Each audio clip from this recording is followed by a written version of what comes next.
वेद बातमीचा, लढा सत्याचा, निर्भीड पत्रकारितेचा, राजकारणातील महत्त्वाच्या बातम्यांच्या अपडेटसाठी आजच आपल्या यूट्यूब चॅनेलला क्लिक करा आणि रोज अपडेट मिळवण्यासाठी चॅनेल सबस्क्राईब करा. नमस्कार, आपण पाहत आहात वेद बातमीचा.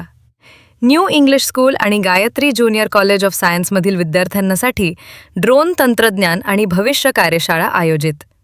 शेती सुरक्षा आपत्ती व्यवस्थापनातील उपयोगांची माहिती. वेद बातमीचा विशेष रिपोर्ट.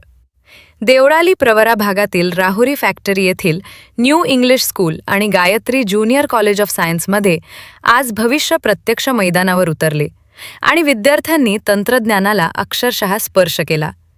ड्रोन तंत्रज्ञान आणि त्याचे भविष्य या विषयावर आयोजित विशेष कार्यशाळेत ड्रोनने आकाशात झेप घेताच विद्यार्थ्यांच्या डोळ्यात उत्सुकतेची चमक दिसू लागली. रिमोट कंट्रोलच्या सहाय्याने हवेत स्थिर राहणारा, अचूक हालचाली करणारा आणि थेट फोटो व्हिडिओ टिपणारा ड्रोन पाहून विद्यार्थ्यांनी टाळ्यांचा कडकडाट केला. ड्रोन फक्त फोटोग्राफीपुरता नाही, या प्रात्यक्षिकातून विद्यार्थ्यांना ड्रोनचा वापर शेतीतील औषध फवारणी, आपत्ती व्यवस्थापन, सुरक्षा आणि संरक्षण क्षेत्रात कसा होतो हे सोप्या भाषेत समजावून सांगण्यात आले.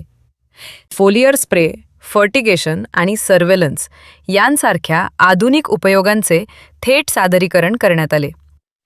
ड्रोनद्वारे करण्यात आलेल्या थंड पाण्याच्या फवारणीने विद्यार्थ्यांनी आनंदाने जल्लोष केला. टीव्हीवर पाहिलेला ड्रोन आज जवळून अनुभवता आला, अशी प्रतिक्रिया विद्यार्थ्यांनी व्यक्त केली.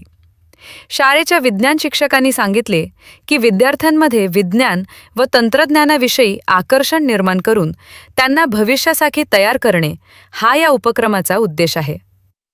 1992 साली डॉक्टर गीता राऊत यांनी स्थापन केलेली ही शाळा गेल्या अनेक वर्षांपासून 100% निकालाची परंपरा राखत आहे.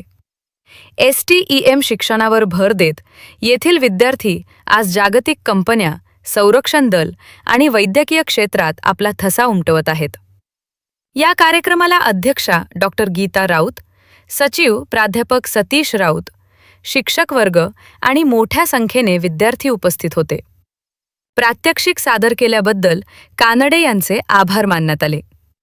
ड्रोनच्या या उड्डाणाने केवळ आकाशच नाही तर विद्यार्थ्यांच्या स्वप्नांनाही नवी दिशा दिली आणि तंत्रज्ञानाच्या दुनियेकडे पाहण्याचा दृष्टिकोन बदलून टाकला.